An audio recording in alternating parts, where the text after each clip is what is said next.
Ngasi nungtil Ibudao Sanahal Thanga gi mafamda All Thanga apunba Mayrapaibi Organization atampolup na sinduna Tronglaubi ama dilitan gi mihat puyaning daba fongdoktuna tungkoiba solution ama piduna Manipur gi tangdulaitaba fibam pinaba demand tawduna sit-in protest chathakre loinana kasong kulenda ambush toroktuna laikhidraba tangkhul naga ani gi mafamdasu minute ani tumina leiduna mapugi laikolda ingna chikna leinabagi damakta ngasigi mifamda thaunizaki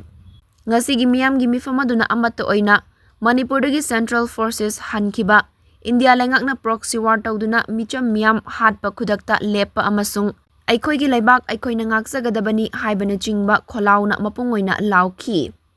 Ngasigi pangthokiba sit-in protest aduda Usarani Chongtham Advisor Amawava gi President Y Kunjarani Poirei Leimarol gi General Secretary TH Apabi Ima Komu Vice President Poirei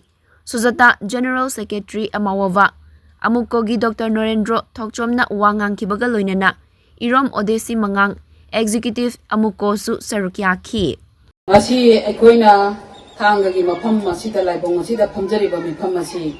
Tronglaubi thodokta mara leitraba angang ani leikhidaba madugi iroinana madugi thodok adubu pendaba nungaitaba phongdokpa dagi miyamgi mupta mara leijadraba koi icha ahum amasu laikhidaba loinana ukhulda ju koigi nagagi ichilinaw ani amasu koi laikhidaba tu ekoi achuki matik thamoi sona nungaite asigumba thawdo asi matung manaw amu hana sarkarna thoan bigenu aduga laikhidaba sing asigi langla langjin uthokpiu natrabadi ekoi manipurda leiba Praja miyam gi hauda thangada leiba praja ekoi sungsoi soidana saruk yajagani loinana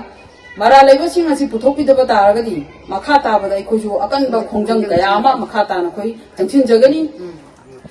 haiba wafam asi koina media gi thongda thamjari